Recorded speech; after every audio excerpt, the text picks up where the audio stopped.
Avocado দিয়ে sandwich কে আমি বলবো বড়লোকি খাবার, কারণ এত টাকা দিয়ে অ্যাভোকাডো দিয়ে স্যান্ডউইচ বানানোর মতো মানুষেরই সামর্থ্য নেই। হ্যালো এভরিওয়ান, আসসালামু আলাইকুম, welcome back to my channel জান্নাত ঐশী। আজকে আমি আপনাদের সঙ্গে শেয়ার করব একটা বড়লোকি ফল, আর অর্ধেকটা দিয়ে স্যান্ডউইচ বানাবো আর বাকি অর্ধেকটা আমি টেস্ট করে দেখবো খেতে কেমন। আশা করি আমার আজকের রেসিপিটি আপনাদের কাছে ভালো লাগবে। কথা না বাড়িয়ে চলে যাচ্ছে মূল রেসিপিতে। আমি কিন্তু ফার্স্ট টাইম এই বড়লোকি ফলটা কিনেছি, নাম হচ্ছে অ্যাভোকাডো, দাম হচ্ছে 1 কেজি 1750 টাকা। সত্যি কথা বলেন তো, যারা মধ্যবিত্ত তারা কি চাইলেই এই ফলটা কিনতে পারবো? অবশ্যই কিন্তু কমেন্টে আমাকে জানাবে। প্রথমেই অ্যাভোকাডোটাকে আমি কেটে নিব। ভাই এই বড়লোকি ফলটা এত পরিমাণ শক্ত, আর তো মনে হচ্ছে আমার নাইফটা ভেঙে যাবে, তাও এই ফলটাকে আমি কাটতে পারবো না। বিশ্বাস করো গাইস, আমি অনেকক্ষণ চেষ্টা করার পর ফাইনালি এই ফলটাকে কেটে নিয়েছি। কেটে নেওয়ার পর আমি তো পুরাই অবাক, কারণ মাঝখানে কি যেন একটা, আমার মনে হয় এইটা অ্যাভোকাডোর বীজ, তবে এই বীজটা অনেক বেশি শক্ত। তারপর অ্যাভোকাডোর মাঝখান থেকে বীজটা আমি তুলে নিয়েছি। এই বীজটা দেখতে কিন্তু আমার কাছে অনেক বেশি সুন্দর লেগেছে, আর সুন্দর হবে নাই বা কেন, এই ফলটার যে পরিমাণ দাম, জন্যই মনে হয় বীজটা দেখতে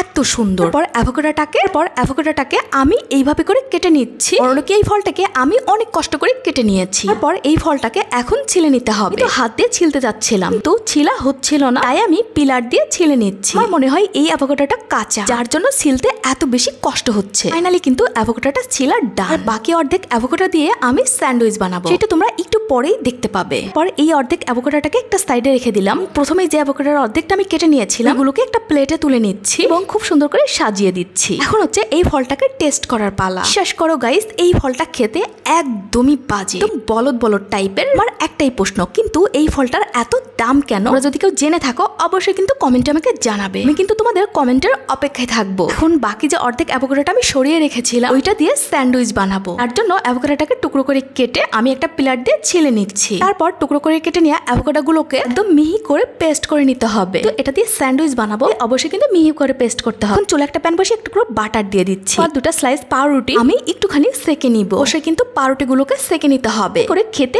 অনেক বেশি ভালো লাগবে। পাউরুটি গুলোকে আমি খুব ভালোভাবে সেকে নিয়েছি। আমি অ্যাভোকাডো দিয়ে স্যান্ডউইচটা বানিয়ে নিব। তার জন্য প্রথমে একটা নিয়ে স্লাইস পাউরুটির উপর টমেটো সস দিয়ে নিচ্ছি। তারপর টমেটো সসটাকে চামচ দিয়ে পাউরুটির গায়ে লাগিয়ে নিব। তারপর দিয়ে দিব অ্যাভোকাডো পেস্ট এবং পাউরুটির গায়ে খুব ভালোভাবে লাগিয়ে নিতে হবে। তারপর দিয়ে দিব কালো গোলমরিচের গুঁড়া, দিয়ে দিব স্লাইস করে কেটে নিয়ে টমেটো, তারপর দিয়ে দিচ্ছি শসা। ডিম আমি সিদ্ধ করে রেখেছিলাম, সেইটাকে পাতলা করে কেটে স্যান্ডউইচের উপর দিয়ে দিচ্ছি। এরপর আবারও স্লাইস করে কেটে নিয়ে টমেটো দিয়ে দিচ্ছি, দিয়ে দিব স্লাইস চিজ। ঠিকই আছে, চিজ খেতে পছন্দ করেন না, কিন্তু অবশ্যই স্কিপ করে দিবেন। তারপর দিয়ে নিচ্ছি লোটস পাতা, পরে আবারও শসা দিয়ে নিচ্ছি, শেষে এর উপরে দিয়ে নিচ্ছি থেকে নিয়ে পাউরুটি।